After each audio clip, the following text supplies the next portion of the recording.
"Sweetheart, use Mom's card. She's got about $130,000 saved." That's what my son said, casually, like it was his, like I was some open vault existing only to fund his comfort. He handed my card to his wife, without my permission. And she didn't even hesitate.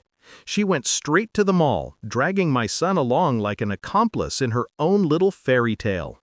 Electronics, designer clothes, imported perfumes, all tossed into the cart like toys.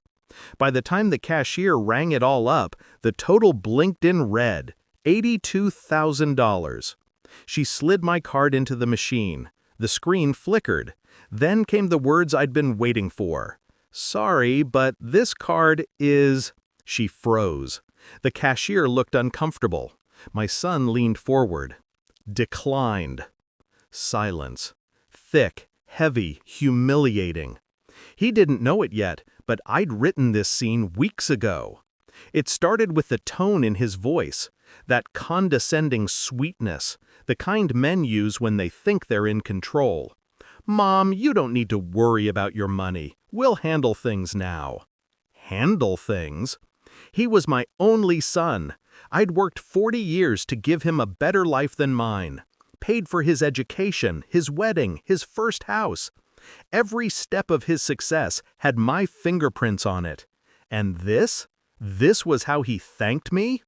I noticed the withdrawals first. Small, just a few hundred here and there. I thought it was a mistake. Then I saw her new handbag, a luxury brand, a brand my salary had never allowed me to touch. That's when I started watching. They thought they were clever. She'd charm me with sweet words. "Oh, Mother, you're such a blessing," while he smiled, pretending to check on me, asking for my PIN just in case of emergencies. What they didn't realize was that I'd already closed that account, moved every cent, quietly, surgically, into a trust under my name, locked behind digital encryption and legal shields they couldn't even spell. The card they were holding?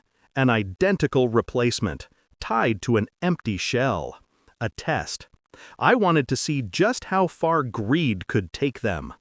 2 nights before their little shopping spree, I overheard them whispering. Her voice, sharp and excited. "Your mom won't even notice, babe. She's old school. She never checks online banking." He laughed. "Exactly. We'll use the card, move the money, and she'll think it's some bank glitch." Old school. They forgot who taught him how to budget. Who managed the family's finances while his father gambled it all away? Who rebuilt our lives from nothing? I was old, yes, but I was never stupid. So I let them play. The cashier's face that day, uneasy, sympathetic. The wife's voice turned shrill. "Try it again. There must be a mistake." He snatched the card, his jaw tight.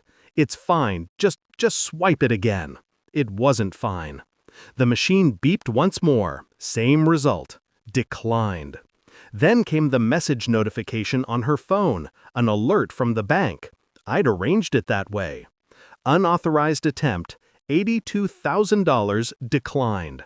Account frozen. Reported for fraud. Her fingers trembled. He read over her shoulder. His face drained of color. That was the moment I walked in. Yes, I was there, at the entrance of the store, watching. Their heads snapped toward me like guilty children caught stealing cookies.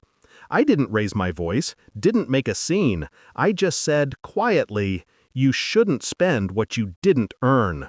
Her lip quivered. It was a test, I finished. He opened his mouth, but no words came. "Do you know what happens when you use someone's card without consent?" I asked. The cashier looked away. Customers stared. He stammered, "Mom, please." I handed him a folded paper. The legal notice. Power of attorney revoked. House deed reclaimed. Joint accounts dissolved. Everything they'd taken, everything they thought they'd owned, gone. She reached out. You wouldn't." I looked her dead in the eye. I already did. They were evicted within the week. The house, which I'd paid for, sold under my name. The trust fund locked. The inheritance redirected. He called, begged, "Mom, please, we made a mistake." I said nothing. Just listened to the sound of his regret crackling through the phone line. He'd built his life on my generosity, and now, for the first time, he'd have to stand on his own. I didn't do it out of cruelty. I did it out of clarity. Because sometimes love turns into weakness, and weakness turns into a weapon for those who mistake kindness for stupidity. They thought they'd played me, but I was the one dealing the cards all along. Now my savings are safe, my name clean, my peace restored. And my son? He finally learned the value of money. The hard way. I still remember that cashier's voice. "Sorry, but this card is—" She never finished the sentence. She didn't have to. I'd already written the ending.